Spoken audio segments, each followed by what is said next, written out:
الله الرحمن الرحيم. يا أيها الذين آمنوا اتقوا الله حق تقاته ولا تموتن إلا وأنتم مسلمون.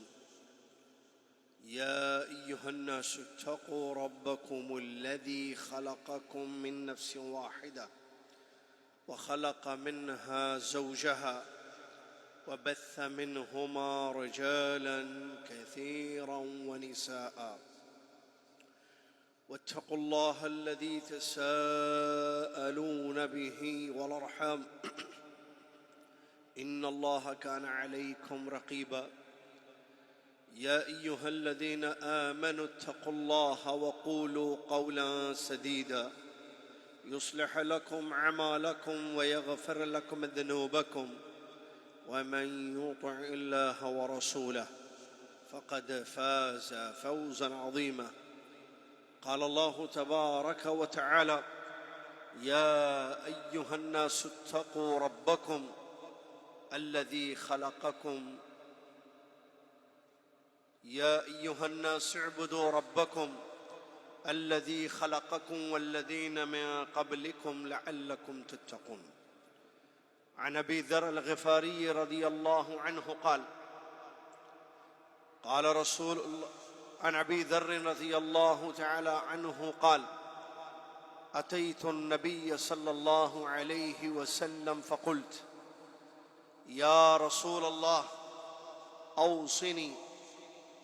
فقال رسول الله صلى الله عليه وسلم: اتق الله حيثما كنت، اتق الله حيثما كنت، وأتبع السيئة الحسنة تمحها، وخالق الناس بخلق حسن. الحديث كما قال رسول الله صلى الله عليه وسلم. تمام تعریف، ہر قسم کی بڑائی اور کبریائی، ہر نعمت ظاہری و باطنی اس اللہ تبارک و تعالیٰ کے لیے ہے، جس اللہ تبارک و تعالیٰ نے ساتوں آسمانوں، ساتوں زمینوں کو 6 دنوں میں پیدا کیا اور اس کے بعد اپنے عرش پر مستوی ہو گیا. ہر چیز کو دیکھتا سنتا ہے، ہر جگہ اس کا علم ہے اور وہ اپنے عرش پر ہے. سبحان اللہ و بحمدہ سبحان اللہ العظیم. صلاۃ و سلام ہو اس کے بعد اللہ کے پیارے نبی خاتم الانبیاء رحمۃ للعالمین محمد الرسول اللہ صلی اللہ علیہ وسلم کی ذات گرامی پر، کہ جنہوں نے اپنی امت کو یہ تعلیم دی، یہ عقیدہ سکھایا کہ اللہ اپنے عرش پر ہے، ہر جگہ اس کا علم ہے، ہر چیز کو وہ دیکھتا سنتا ہے. اللہم صلی علی محمد وعلی آل محمد کما صلیت علی ابراہیم وعلی آل ابراہیم انک حمید مجید. اللہم بارک علی محمد وعلی آل محمد کما بارکت علی ابراہیم وعلی آل ابراہیم انک حمید مجید. حمد و صلات کے بعد 7 جمادی الاولیٰ 1444 ہجری مطابق 2 دسمبر 2022 عیسوی خطبہ جمعہ کا اردو میں آپ اس مسجد عزیزیہ میں ترجمہ سماعت فرما رہے ہیں. آج جس موضوع پر خطبہ ہوا ہے وہ ہے 3 اہم وصیتیں. 3 اہم وصیتیں.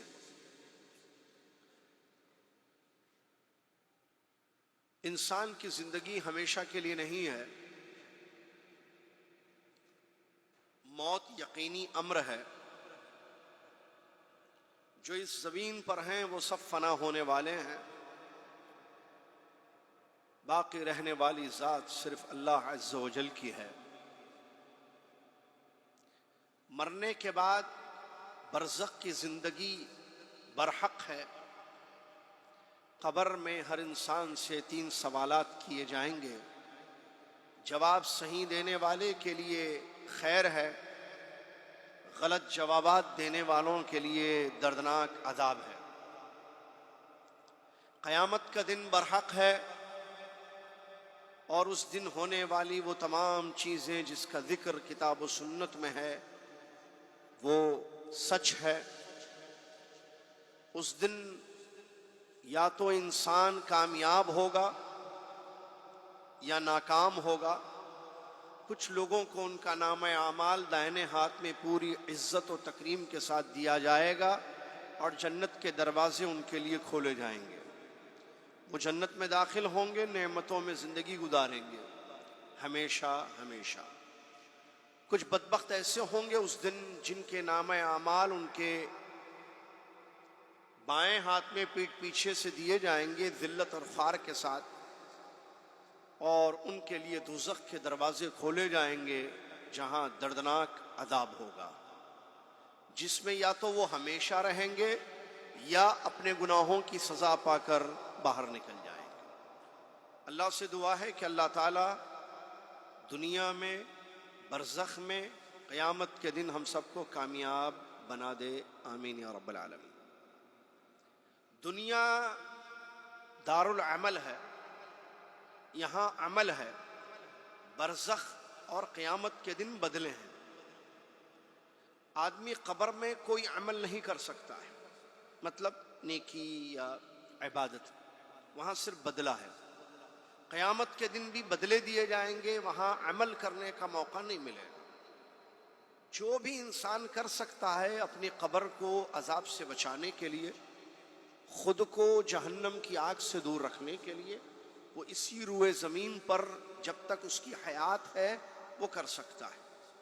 اب ان باتوں سے یہ بات سمجھ میں آتی ہے کہ عقل مندی، دانشوری، ہوشیاری صحیح معنوں میں یہی ہے کہ انسان مرنے سے پہلے اچھا عمل کر لے، اپنی زندگی کو غنیمت سمجھے، اور ایسا عمل کرے کہ جس کا فائدہ برزخ کی زندگی میں، قبر میں، اور اس کے بعد قیامت والے دن اس کو مل جائے۔ اللہ تعالیٰ بات کو سمجھنے کی توفیق عطا فرمائے، آمین۔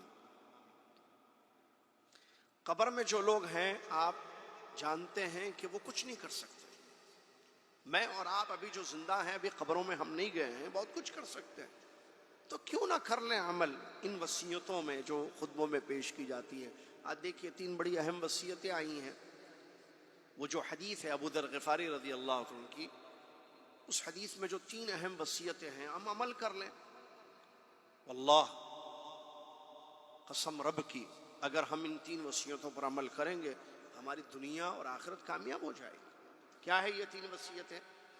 ابو ذر غفاری رضی اللہ تعالی عنہ، صحابی رسول جلیل القدر، مشہور صحابی رضی اللہ عنہ، پیارے نبی صلی اللہ علیہ وسلم کی خدمت میں حاضر ہوتے ہیں اور درخواست رکھتے ہیں کہ مجھے وصیت فرما دیجیے، کوئی اہم فائدے والی بات بتا دیجیے۔ تو اللہ کے نبی صلی اللہ علیہ وسلم نے فرمایا، اللہ سے ڈرو تم جہاں رہو، اور گناہ ہو جائے تو فوری نیکی کرو، یہ نیکی تمہارے اس گناہ کو مٹا دے گی۔ لوگوں کے ساتھ اچھے اخلاق سے پیش آنا۔ یہ 3 بڑی اہم ترین وصیتیں نبی صلی اللہ علیہ وسلم نے فرمائی۔ نمبر 1 تقوی، نمبر 2 توبہ اور استغفار اور نیکیاں کرنا، نمبر 3 اچھے اخلاق۔ پہلی وصیت اب اللہ کے نبی صلی اللہ علیہ وسلم فرماتے ہیں، اتق اللہ، اللہ سے ڈرو۔ تقوی، اپنے ڈر میں، اپنے دل میں اللہ کا ڈر رکھو، کیونکہ تقوی یا ڈر دل میں ہوتا ہے، اثر ظاہر اور باطن پر پڑتا ہے، لیکن جگہ تقوی کی، ڈر اور خوف کی دل ہے۔ ایک خوف طبیعی ہوتا ہے، سانپ سے، بچھو سے، مرغی سے، بلی سے، اونچائی سے، اندھیرے سے ڈرنا، یہ طبیعی نیچرل ڈر ہے۔ تقوی، اللہ کا ڈر کا مطلب انسان اللہ کے احکام پر عمل کرے، منع کردہ چیزوں سے بچے، آخرت کی تیاری کر لے۔ تقوی، جہاں رہو اللہ سے ڈرو، ڈرنے والوں کا ٹھکانہ جنت ہے۔ اللہ نے فرمایا اعدت للمتقین، ڈرنے والوں کے لیے، متقیوں کے لیے جنت کو تیار کر دیا گیا ہے۔ تقوی عبادتوں کا پھل ہے، عبادتوں کا ثمرہ ہے۔ اللہ نے فرمایا یا ایھا الناس، اے دنیا کے لوگو، اعبدوا ربکم، اپنے رب کی عبادت کرو، الذی خلقکم، جس نے تم کو پیدا کیا، والذین من قبلکم، اور تم سے پہلے لوگوں کو بھی اسی نے پیدا کیا، لعلکم تتقون، تاکہ تمہارے دلوں میں تقوی پیدا ہو جائے۔ عبادت سے تقوی پیدا ہوتا ہے، عبادتوں کا پھل ہے ڈرنا اللہ سے، اللہ سے ڈرنا۔ جو اللہ سے ڈر گیا وہ بچ گیا عذابوں سے، جو اللہ سے نہیں ڈرے وہ اللہ کے عذاب کا شکار ہوگا، دنیا میں بھی اور اخروی زندگی میں بھی۔ نبی صلی اللہ علیہ وسلم کی وصیت کیا ہے؟ حیثما کنت، جہاں بھی رہو، اکیلے رہو، اللہ سے ڈرو، کیونکہ اللہ دیکھتا ہے، اللہ سنتا ہے، اللہ جانتا ہے۔ اکیلے ہیں، کوئی نہیں دیکھ رہا ہے۔ رات کی تنہائی میں اگر نفس، بڑے اچھے اشعار ہیں عربی کے، آپ لوگ عربی زبان سیکھ لیجئے نا، پتہ نہیں کتنے سالوں سے رہتے ہیں یہاں پر، مجھے تو نہیں معلوم، لیکن مجھے تعجب اس بات پر ہوتا ہے، کوئی 25 سال سے سعودیہ میں ہے، کوئی 40 سال سے ہے، کوئی 10 سال سے ہے، کوئی 15 سال سے ہے، عربی نہیں آتی۔ عجیب مسئلہ ہے، عربی زبان نہیں آئی، کیوں نہیں آئی؟ نہیں سیکھے، کیوں نہیں سیکھے؟ ضروری نہیں سمجھے؟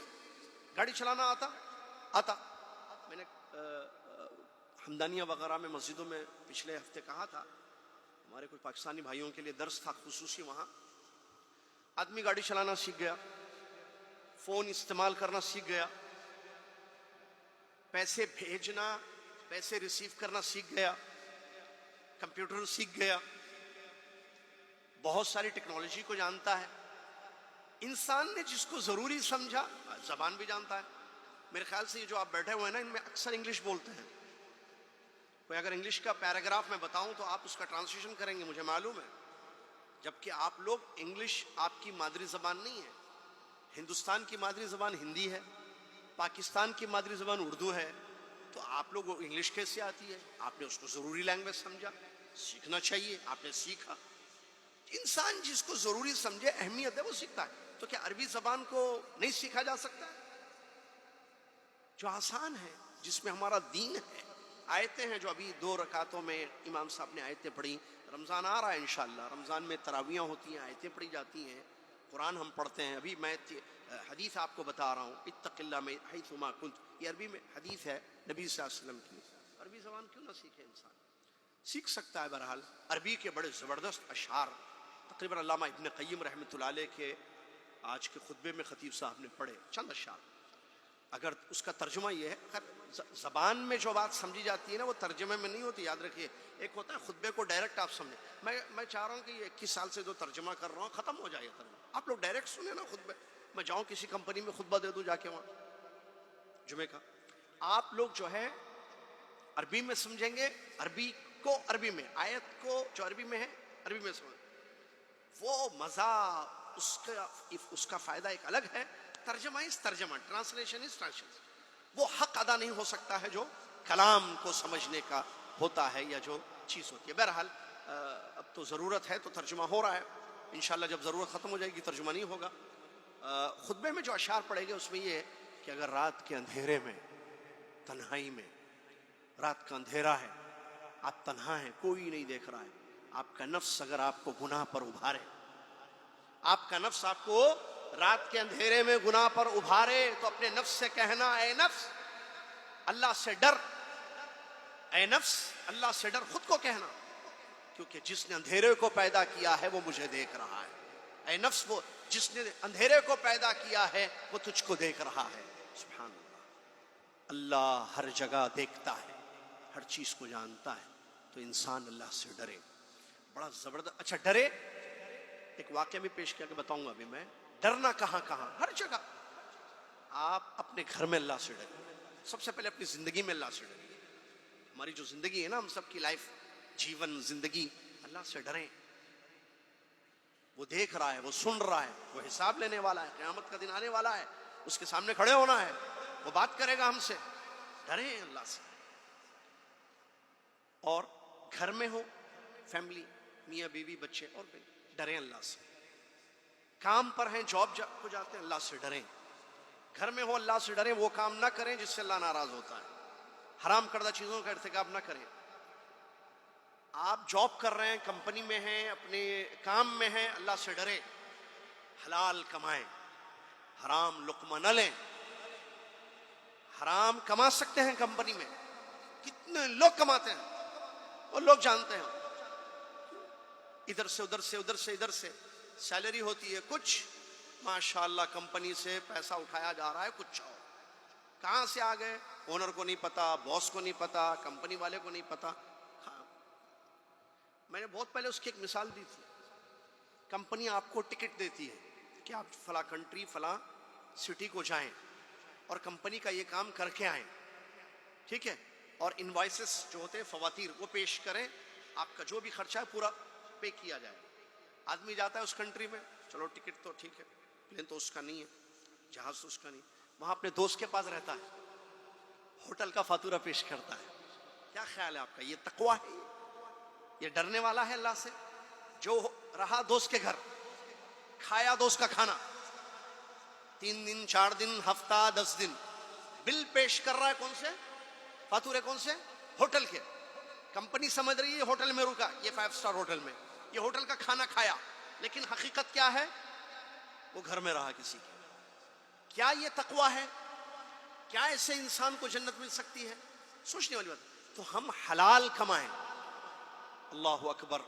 ایک صحابیہ کا واقعہ پیش کیا گیا ہے، کیسے ڈرنے والی خواتین تھی. دیکھیے، اللہ سے ڈرنے والے مرد، اللہ سے ڈرنے والی عورتیں.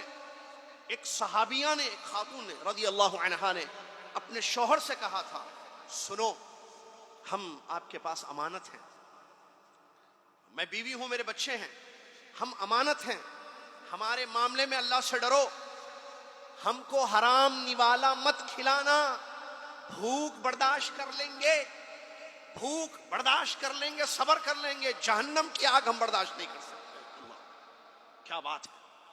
سنیے الفاظ، بیوی شوہر سے کہہ رہی ہے، ہم کو ہمارے معاملے میں اللہ سے ڈرنا، ہم کو حرام مت کھلانا. تم سمجھو گے میرے بچے، میری بیوی بچے بھوکے مر جائیں گے، ہم کو بھوک برداشت ہے، ہم صبر کر لیں گے، برداشت کر لیں گے، لیکن جہنم کی آگ پر ہم صبر نہیں کر سکتے. تقویٰ ہے یہ، اللہ کا ڈر. نبی صلی اللہ علیہ وسلم نے فرمایا اتق اللہ حیثما کنت. سفر میں ہو اللہ سے ڈرو، حضر میں ہو اللہ سے ڈرو، جاب پر ہو، کام پر ہو، اللہ سے ڈرو. جمعہ ہفتہ چھٹی کا دن ہے، راتیں ہیں چھٹی کی، یا چھٹیاں ہیں، یا سالانہ چھٹیوں پر نکلتے ہو اپنے سفر، اپنے ملک کی طرف، اللہ سے ڈرو. بازار میں اللہ سے ڈرو، بیچ رہے ہو اللہ سے ڈرو، خرید رہے ہو اللہ سے ڈرو. خرید و فروخت میں بھی اللہ کا تقویٰ چاہیے. بیچنے والا اللہ سے ڈرے، امانت کے ساتھ حلال بیچے، سچ بولے. بیچتا ہے حلال، میں نے اس سے کیا عجیب عجیب جھوٹ بول کر اس کو حرام کر لیتا ہے. چیز بیچ رہا ہے، مثال کا کیا بولوں میں آپ کو، ایک لائٹ بیچ رہا ہے کوئی آدمی، ٹھیک ہے، لائٹ، بلب کتنے کا آتا ہے بلب اندازہ؟ 5 ریال، 5 ریال کا بلب ہے. خریدنے والا گیا، بھائی ایک بلب دے دیجئے صاحب. جی، کون سا بلب چاہیے؟ فلاں بلب چاہیے، لیجیے. کتنا؟ 5 ریال. نہیں زیادہ ہے یہ، تھوڑا کم کیجیے. ٹھیک ہے، 4 ریال لے لیجیے. 4 ریال دے دیجیے، بلب لے لیں. مسئلہ کیا؟ لیکن جھوٹ بولتا ہے. 4 ریال ہماری خریدی نہیں ہے. 4 ریال خریدی کتنی ہے وہ تو اب کیا بولتے ہیں اس کو، ہول سیل مارکیٹ جائیں گے تو پتا چلے گا. وہ 2.5 ریال میں لے کے آیا بلب. بیچ رہا کتنا؟ جھوٹ بول رہا ہے، 4 ریال خریدی نہیں ہے. کیوں بولے آپ خریدی نہیں ہے؟ آپ کو نہیں بیچنا مت بیچیے. 5 4 خریدی نہیں ہے، یہ جھوٹ ہے. اللہ جانتا ہے خریدی کیا ہے. کاروبار میں جھوٹ، لین دین میں جھوٹ، خیانتیں. تقویٰ نہیں ہے نا، اللہ کا ڈر نہیں ہے. اصلی تگلی کیا بولتے ہیں، اوریجنل ڈپلیکیٹ سب جھوٹ. اللہ سے ڈرنا ہے. بیچنے والے اللہ سے ڈریں. رشوت یا غلط طریقے سے پیسہ کمانا، حرام طریقے سے، یہ غلط ہے. ڈرنے والے ایسا کام نہیں کرتے، یہ تقوی کے خلاف ہے. پھر جنت کیسے ملے گی جبکہ اللہ نے فرمایا اعدت للمتقین. اللہ سے ڈریں. رشتوں کے معاملے میں اللہ سے ڈریں. میاں بیوی اپنے رشتوں کے معاملے، شوہر اللہ سے ڈرے، بیوی اللہ سے ڈرے، بچے اللہ سے ڈرے. آپ تجارت کر رہے ہیں اللہ سے ڈرے، بیچ رہے ہیں اللہ سے ڈرے، راستے پہ جائیں تو اللہ سے ڈریں، گاڑی چلا رہے ہیں تو وہاں بھی اللہ سے ڈرنا ہے. ایسے نہیں صرف اللہ کا ڈر مسجد میں ہے، آفس میں ہے، گھر میں ہے، نہیں، روڈ پر جا رہے ہیں، پیدل جا رہے ہیں، اللہ سے ڈریے، کسی کو تکلیف مت دیجیے. گاڑی چلا رہے ہیں، اللہ سے ڈریے، کسی کو تکلیف مت دیجیے. اللہ کا ڈر ہر جگہ ہونا چاہیے. نبی صلی اللہ علیہ وسلم کی وصیت کیا ہے؟ اتق اللہ حیثما کنت، جہاں رہو، جیسے رہو، اللہ سے ڈرو، اللہ سے ڈرو. یہ پہلی وصیت تھی اللہ کے نبی صلی اللہ علیہ وسلم کی. دوسری وصیت اللہ کے نبی صلی اللہ علیہ وسلم کی فرماتے ہیں وَأَتْبِعِ السَّيِّئَةَ الْحَسَنَةَ تَمْحُوهَا، غلطیاں گناہ ہو جائیں تو فوری نیکی کرو. نیکی اس گناہ کو مٹا دیتی ہے. کیا مطلب؟ گناہ کے فوری بعد نیکی کرنا. مطلب اس کا یہ نہیں ہے کہ پہلے گناہ کرنا پھر نیکی کرنا، یہ مطلب نہیں ہے. گناہ کرنا یا گناہ ہو جائے، اگر ہو جائے تو نیکی کرنا ہے. گناہ کرنا نہیں ہے، انسان جان بوجھ کر گناہ کرتا، اس کو معلوم یہ گناہ ہے. اچھا عجیب بات ہے، دیکھیے، انسان کو معلوم ہے کہ گناہ ہے ایک، اور یہ بھی معلوم ہے کہ یہ حرام ہے، اللہ ناراض ہوتا ہے، یہ بھی معلوم ہے، اس کی سزا بھی ملے گی، یہ بھی معلوم ہے. نہیں معلوم کیا ہے؟ معلوم سب ہے، پھر بھی کرتا ہے.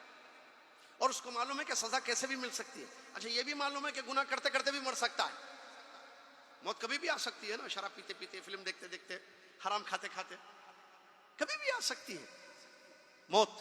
تو انسان جانتا ہے یہ سب، لیکن اپنے آپ کو بچاتا نہیں ہے حرام سے. گناہوں کی زندگی میں اس کی زندگی صرف ہو جاتی ہے. گناہ اگر ہو جائے، انسان ہے، غلطی سے گناہ ہو جاتے ہیں. ایک ہوتا جان بوجھ کر گناہ کرنا، ایک ہوتا غلطی سے. دونوں صورتوں میں توبہ ہے. میں یہ نہیں کہہ رہا ہوں کہ جان بوجھ کر کرنے گناہ جو کر رہے ہیں یا جنہوں نے اپنی پاسٹ لائف میں جان بوجھ کر گناہ کیے ہیں ان کے پاس توبہ وبہ نہیں ہے، کچھ دروازہ کلوز ہے توبہ کا، ایسا نہیں ہے. ہمارا عقیدہ ہے، اہل السنہ والجماعہ کا عقیدہ ہے کہ توبہ کا دروازہ مرنے تک کھلا ہوا ہے. یہاں بات ہو رہی ہے کہ جان بوجھ کر نہ کیا جائے گناہ. اگر غلطی سے گناہ ہو جاتے ہیں تو توبہ کی جائے. جان بوجھ کر بھی اگر کسی نے کیا ہے تو فوری توبہ اس کے بعد کر لے. اور اس توبہ کے بارے میں علماء کہتے ہیں، نیکی کے بارے میں، کیونکہ نبی صلی اللہ علیہ وسلم نے حدیث میں کیا وصیت ہے؟ گناہ کے فوری بعد نیکی کرو، وہ نیکی اس گناہ کو ختم کر دے گی. یہاں نیکی سے مراد توبہ ہے، کیونکہ گناہ کے بعد توبہ ہوتی ہے. توبہ پہلے گناہ بعد میں، ایسا تو نہیں ہے نا. پتہ ہے غلطی ہو جائے تو انسان معافی مانگ لیتا ہے اللہ تعالیٰ سے. تو اگر کوئی غلطی ہو گئی، کوئی گناہ سرزد ہو گیا، کوئی اللہ کی نافرمانی کر دی گئی، فوراً اللہ سے توبہ کی جائے یا عام نیکیاں کیے جائیں تو اس سے کیا ہوگا؟ یہ گناہ مٹ جائے گا. اللہ نے فرمایا ان الحسنات یذہبن السیئات. کوئی شک نہیں ہے کہ نیکیاں گناہوں کو مٹا دیتی ہیں. نیکی سے گناہ مٹ جاتے ہیں، مطلب ختم ہو جاتے ہیں. کیوں؟ کیا ضروری ہے کہ گناہ مٹ جائیں؟ کیوں نبی صلی اللہ علیہ وسلم نے ہمیں تعلیم دی کہ گناہ کے فوری بعد نیکی کرو؟ کیوں؟ اس لیے گناہ مٹ جاتا ہے. کیوں؟ گناہ کو مٹانا ضروری ہے. اللہم اغسل خطایا بالثلج، کیا ہے دعائیں ہیں نا، اللہ پانی سے، برف سے میرے گناہوں کو دھو دے. اللہ جیسے میل کپڑے سے دھو دیا جاتا ہے، اللہ میرے گناہوں کو ایسے دھو دے، ختم کر دے. گناہ ختم ہونے چاہیے. کیوں؟ اگر باقی رہا گناہ تو سزا پکی اللہ کی مشیت کے تحت. اسی لیے گناہ کو فنش کرنا چاہیے. جو فائل خراب ہو جائے کیا کرتے ہیں؟ اس کو، کمپیوٹر ہے نا چلو، فائل اگر خراب ہو گیا کیا کرتے ہیں؟ ڈیلیٹ. کیوں؟ خراب ہو گئی فائل. آپ نے کوئی سینٹنس لکھا، وہ سینٹنس آپ کا غلط تھا، آپ اس کو کیا کرتے ہیں؟ مٹا دیتے ہیں، پھر اس کو صحیح کرتے ہیں. تو غلطیاں اگر ہو جائیں ان کو صحیح کرنے کا طریقہ یہ ہے کہ اس کو ڈیلیٹ کر دیجئے. ڈیلیٹ یہ توبہ ہے، معافی مانگ لیجئے. ورنہ کیا ہوگا؟ اگر اللہ چاہے تو بخش دیا، اگر اللہ چاہے سزا تو سزا ملے گی. تھوڑی دیر پہلے میں نے کہا کہ جو جہنم میں جانے والے لوگ ہیں وہ کچھ لوگ ہمیشہ سزا پائیں گے جو کافر اور منافقین ہیں. کچھ لوگ ایسے ہیں جو صرف اپنے گناہوں کی سزا پوری کر کے پھر جنت میں جائیں گے. اور یہ وہ لوگ ہوں گے جنہوں نے اپنے گناہوں سے توبہ نہیں کی اور اللہ نے چاہا کہ ان کو سزا دو اور وہ اپنی سزا کاٹیں گے وہاں پر. کیا ہم چاہتے ہیں کہ ہم سزا کاٹیں جہنم میں؟ ایک آدمی گیا، تڑپا، پریشان ہوا، پھر واپس آیا. اور وہ تڑپ اور پریشانی جہنم کی کوئی معمولی چیز نہیں ہے. وہاں کا ایک دن دنیا کے 50,000 سال کے برابر ہے. تو کوئی نہیں چاہے گا کہ سزا پائے. سزا اچھی چیز نہیں ہوتی ہے، عقاب اچھی چیز نہیں ہے. تو پھر کیا کرنا چاہیے؟ معافی مانگنا چاہیے اللہ سے، نیکیاں زیادہ کرنا چاہیے تاکہ گناہ ہمارے مٹ جائیں اور ان گناہوں کی پکڑ ہم کو نہ ہو۔ تیسری اور آخری وصیت اللہ کے نبی صلی اللہ علیہ وسلم نے فرمائی وَخَالِقِ النَّاسَ بِخُلُقٍ حَسَنٍ، اور لوگوں سے اچھے اخلاق سے پیش آنا۔ کیا مطلب اچھے اخلاق؟ کتاب و سنت کی تعلیمات۔ اچھے اخلاق پر ادب المفرد میں درس ہو رہا ہے، آج صبح بھی آن لائن درس ہوا۔ امام بخاری رحمۃ اللہ علیہ نے کتابیں لکھی الادب المفرد، اسلامی آداب، اس میں باب الخلق، خلق الحسن، باب الخلق الحسن اذا فقہوا، یہ تمام ابواب چل رہے ہیں جس میں اخلاق حسنہ کی متعلق جو روایتیں ہیں وہ سب وہاں منقول ہیں۔ جو اسٹوڈنٹس ہیں ان کو پتہ ہے وہاں آن لائن یا آف لائن۔ تو بتانے کا مقصد یہ ہے کہ اچھے اخلاق کی بہت زیادہ اہمیت ہے۔ سب سے زیادہ جو چیز انسان کو جنت میں لے جائے گی وہ اچھے اخلاق ہے۔ سب سے زیادہ جو چیز جنت میں، نبی صلی اللہ علیہ وسلم سوال کیا گیا کون سا عمل سب سے زیادہ جنت میں لے جائے گا؟ آپ صلی اللہ علیہ وسلم نے فرمایا اچھے اخلاق۔ نبی صلی اللہ علیہ وسلم کی حدیث جو ادب المفرد میں ہم نے اس سے پہلے پڑھی، امام بخاری رحمۃ اللہ علیہ نے اس کو روایت کیا وہاں کہ اچھے اخلاق سے انسان روزے دار کا اجر پاتا ہے جو روزہ رکھتا ہے۔ اسی طریقے سے اچھے اخلاق والا انسان یا عورت، مرد یا عورت، اچھے اخلاق، اس اچھے اخلاق کی بدولت تہجد گزار کا جو درجہ اور مقام ہے وہ درجے کو پاتا ہے۔ سبحان اللہ، اچھے اخلاق بہت بڑی چیز ہے، اور اچھے اخلاق سے جو ہے انسان دنیا اور آخرت میں کامیاب ہوتا ہے۔ اللہ تعالیٰ نے ہمارے نبی صلی اللہ علیہ وسلم کے متعلق گواہی دی اور بیان کیا کہ یہ اچھے اخلاق پر قائم ہے۔ انک لعلی خلق عظیم، ہمارے نبی صلی اللہ علیہ وسلم کے اخلاق اچھے تھے، ہمارے صحابہ رضی اللہ عنہم اجمعین کے اخلاق اچھے تھے، امہات المومنین کے اخلاق ہمارے کے اخلاق اچھے تھے، ہمارے جو سلف صالحین ہیں، ائمہ، محدثین، فقہا، سب کے اخلاق اچھے تھے۔ ہم ان کے خلف ہیں تو خلف نہ بنے بلکہ خلف بنے، اچھے اخلاق اپنی زندگی میں پیدا کریں۔ اللہ تبارک و تعالیٰ اچھے اخلاق کو پسند کرتا ہے، اور اچھے اخلاق سے انسان دنیا اور آخرت میں کامیابی کو پا سکتا ہے۔ تو تین یہ اہم وصیتیں ہیں، انسان اگر اللہ سے ڈرتے ہوئے اس تین وصیتوں پر عمل کر لے تو یقیناً اس کی دنیا، اس کی آخرت کامیاب ہو جائے گی۔ پہلی وصیت تقویٰ ہے، اللہ سے ڈرنا ہمیشہ ہر جگہ۔ نمبر دو، گناہ کے فوری بعد نیکیاں کرنا، اگر گناہ ہو جائے تو فوری نیکی کرنا، وہ نیکی اس گناہ کو مٹا دیتی ہے۔ اور تیسری چیز اچھے اخلاق، ہم کو چاہیے کہ ہم اس وصیت کو یاد رکھیں، خود اس پر عمل کریں، اپنی بیویوں کو، اپنے بچوں کو تاکید کریں اور ان سے کہیں کہ دیکھو ہم یہاں ساتھ رہ رہے ہیں، کہاں؟ جدہ میں، دنیا میں، کیا ہم جنت میں بھی ساتھ رہنا چاہیں گے؟ جی ہاں، میاں بیوی ساتھ، بچے اپنے والدین کے ساتھ، والدین اپنے پیارے پیارے بچوں کے ساتھ۔ بھائی ایک فیملی ہے یہاں، تو یہی فیملی پوری وہاں بھی ہونا چاہیے نا۔ کل میری بچی پوچھ رہی تھی مسئلے، تو دیکھیے کہ اسی لیے بات یاد آ گئی، اگر شوہر جہنم میں، وہاں سب کا فیملی کا رہنا ضروری نہیں ہے، پوری فیملی جنت میں جائے گی تو فیملی ساتھ رہے گی۔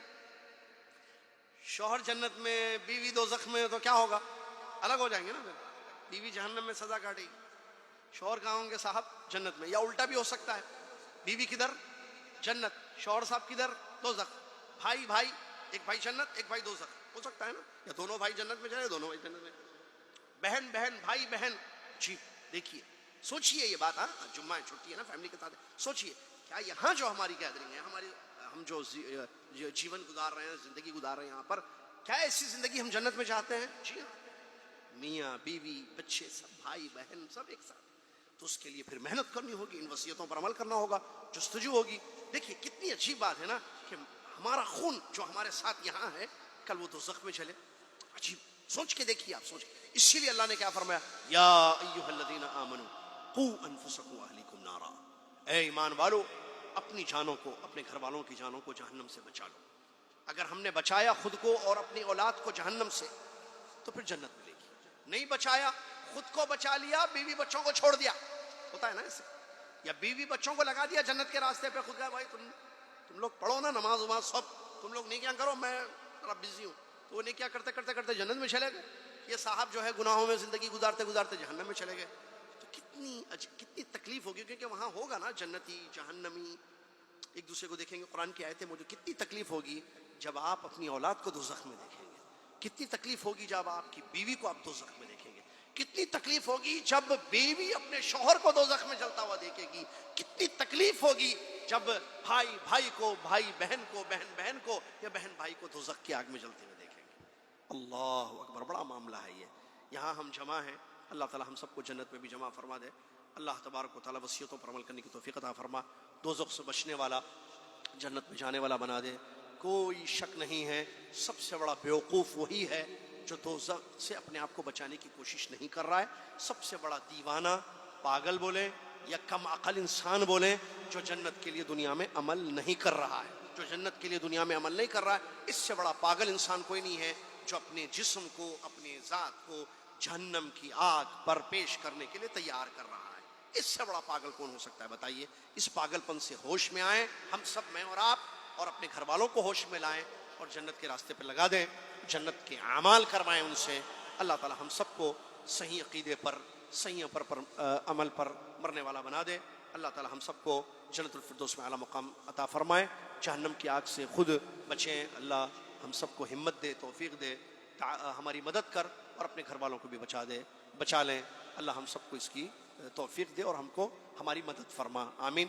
وآخر دعوانا الحمد للہ رب العالمین، والسلام علیکم ورحمۃ اللہ وبرکاتہ۔